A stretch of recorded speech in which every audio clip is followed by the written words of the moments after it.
इंदौर में कथित जान से मारने की साजिश और सोशल मीडिया पर धमकियों को लेकर विवाद गहरा गया है। एक पक्ष ने पुलिस को ज्ञापन देकर अपनी जान को खतरा बताया, वहीं दूसरी पक्ष की महिलाओं ने भी शिकायत दर्ज कराते हुए आरोप लगाए हैं। पुलिस का कहना है कि दोनों पक्षों के आवेदन प्राप्त हुए हैं और मामले की जांच की जा रही है। इंदौर में चिंटू मालवीय और दूसरे पक्ष के बीच चल रहा विवाद अब पुलिस तक पहुंच गया है। चिंटू मालवीय ने आरोप लगाया है कि कुछ लोगों ने उनकी हत्या की साजिश रची थी। उनका दावा है कि उन्होंने पहले ही पुलिस प्रशासन को इसकी सूचना दी है और एक आरोपी को हथियार के साथ पकड़े जाने के बाद आर्म्स एक्ट के तहत कार्रवाई भी हुई है। मालवीय ने कहा कि अन्य आरोपियों की गिरफ्तारी नहीं होने से उन्हें और उनके परिवार को खतरा बना हुआ है तथा सोशल मीडिया के जरिए उन्हें डराने धमकाने की कोशिश की जा रही है। वहीं दूसरे पक्ष की महिलाओं ने एडिशनल डीसीपी को ज्ञापन सौंपकर आरोप लगाया है कि चिंटू मालवीय सोशल मीडिया पर उनके खिलाफ आपत्तिजनक टिप्पणियां कर रहे हैं और उन्हें परेशान किया जा रहा है। महिलाओं ने निष्पक्ष जांच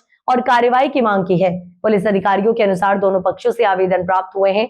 साथ ही एक मामले में हथियार और जिंदा कारतूस बरामद होने के बाद आर्म्स एक्ट के तहत प्रकरण दर्ज किया गया है।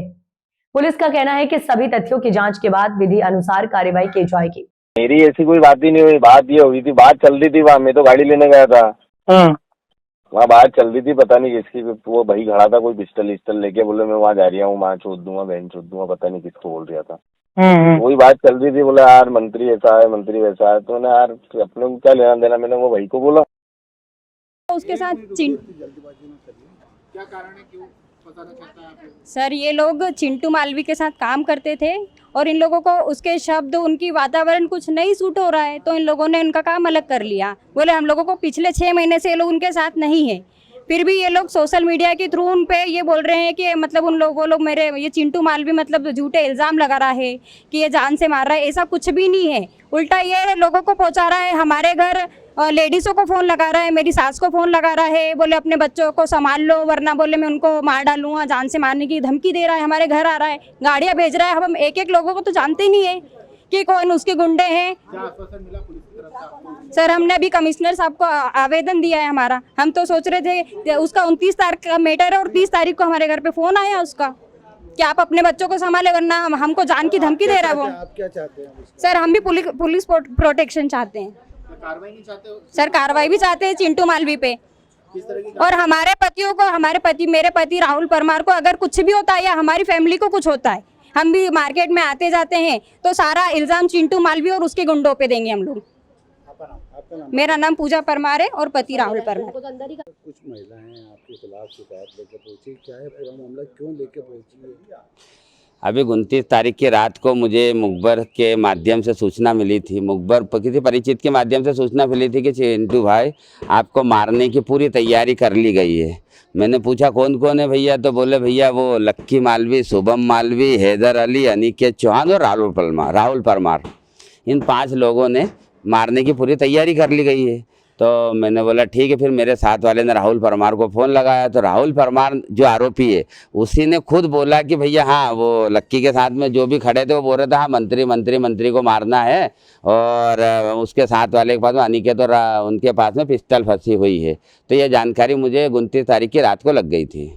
तो क्या क्यों हुआ ये विवाद? ये विवाद कुछ नहीं हुआ, एक समय था कि ये लोग मेरे साथ में काम करते थे, मेरे लिए काम करते थे, है ना। तो फिर क्या हुआ कि ये लक्की मालवी अभी 2-1.5 साल पहले एक लड़की के चक्कर में आ गया और उस लड़की का जीवन खराब कर दिया इसने। और इसने क्या करा, दारू पी के लोगों से लड़ना झगड़ना, किसी के स्पा में घुस के मार की पीट करना, किसी भी लड़की को परेशान करना, इस तरीके की हरकत कर रहा था ये। तो इससे मैंने अपने आप ही, मेरे चरित्र पर दाग ना लगे इसलिए इससे दूरी बना ली थी। आपने भी शिकायत करी है, क्या शिकायत करी? मैंने ये शिकायत करी है श्रीमान कमिश्नर साहब को और श्रीमान 2 नंबर जोन के अमन राठौड़ जी और कनाड़ा थाने के टीआई साहब और एसीपी साहब, सबसे मैंने निवेदन करा, आवेदन दिया है कि श्रीमान जी मुझे पता चला था कि मेरा मर्डर प्लान हुआ है और मैंने आपको पुलिस प्रशासन को जानकारी देके 5 में से 4 व्यक्ति अनिकेत चौहान को मैंने रंगे हाथ पकड़ाया पिस्टल के साथ में और उस पर 25-27 लगा के जेल भेज दी। और चारों आरोपियों की आज 5 दिन से गिरफ्तारी नहीं हुई है।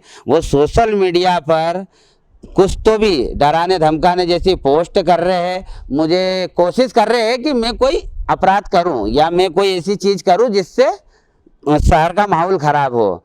तो श्रीमान जी से मेरा निवेदन है कि वो चारों आरोपियों को जल्द से जल्द गिरफ्तार करें और कड़ी से कड़ी कार्रवाई करें। उनने महिलाओं ने आरोप लगाया है, आपके ऊपर लगाया है कि सोशल मीडिया के माध्यम से हमें धमकी दे रहे हैं, ये कर रहे हैं।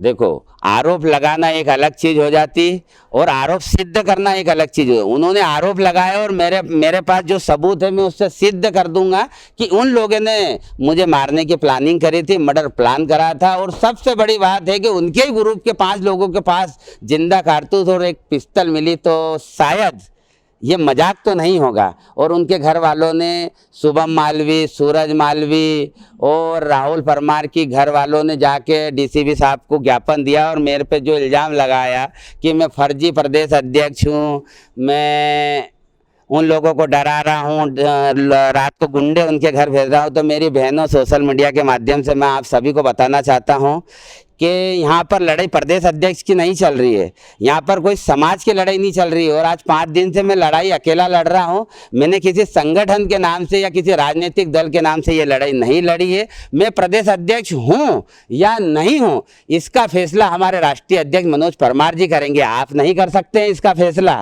है ना। और रही बात, वो बोल रहे कि हमारे घर पे गुंडे भेजे, तो मैंने कोई गुंडे नहीं भेजे। अगर मेरे को आपको गुंडे भेजना रहता, आपको डराना रहता, तो मैं क्या पुलिस से मदद मांगता क्या। मैं सोशल मीडिया पे पोस्ट कर रहा हूँ मेरे परिवार, मेरे माता पिता के साथ में कि मेरी जान को खतरा है, मैं तुम्हारे घर गुंडे भेजता तो मैं ये नाटक नोटंकी करता क्या। और ये जो घटना है ये सत्य घटना है। अगर पुलिस एक्शन नहीं लेती है, उन पे गंभीर कार्रवाई नहीं करके जेल नहीं भेजती है, तो आज नहीं तो कल मैं और मेरी जान को खतरा है। पुलिस विषय को संज्ञान में ले और आरोपियों पे सख्त कार्रवाई करके जल्दी से जल्दी गिरफ्तार करके जेल भेजे। आपका नाम बताइए। मेरा नाम चिंटू मालवी, समाज सेवक चिंटू मालवी। ये जो सभी लोग हैं न्यू एकता नगर जो थाना खजराना के रहने वाले हैं और इनका आरोप था कि कोई संदेह है, कोई चिंटू मालवी नाम का जो लड़का है वो इनको सोशल मीडिया के माध्यम से कई बार अनर्गल बातें भी करता है और उनको कुछ थ्रेटनिंग भी करता है। तो इस पूरे मामले में हमने एक शिकायत पत्र लिया और इसमें जो उचित वैधानिक कार्रवाई होगी इसका परीक्षण किया जाएगा, उसके हिसाब से कार्रवाई की जाएगी। इसमें एक दूसरे पक्ष ने इसकी थाना कनाड़िया में की है, तो इसी एक संज्ञा के आधार पर कहीं कोई उसमें इसका नाम ना आ जाए, तो इसके आधार पर ये एक आवेदन पत्र दिया गया है। पुलिस दोनों ही मामले में, कनाड़िया और खजराना मामले में, क्योंकि आपस में जो एक ही समाज के लोग हैं, तो उसमें जो भी सही फैक्ट होंगे उसके आधार पर इसमें कानूनी कार्रवाई की जाएगी। कनाड़िया में जो गिरफ्तारी हुई थी उसको लेकर उसकी पत्नी ने कहा है कि इस पूरे मामले में जो इलीगल इसमें जो पिस्टल मिली है वो फेयरली उसमें उसके पास पे इलीगल पोजीशन पाया गया है। और न केवल पिस्टल बल्कि 2 इसमें जो लाइव कार्टिस्ट थे, जिंदा कारतूस, वो भी जब्त किए गए हैं। और पूरे मामले में 25-27 आर्म्स एक्ट का मामला पंजीबद्ध करके इसको इन्वेस्टिगेशन में लिया गया।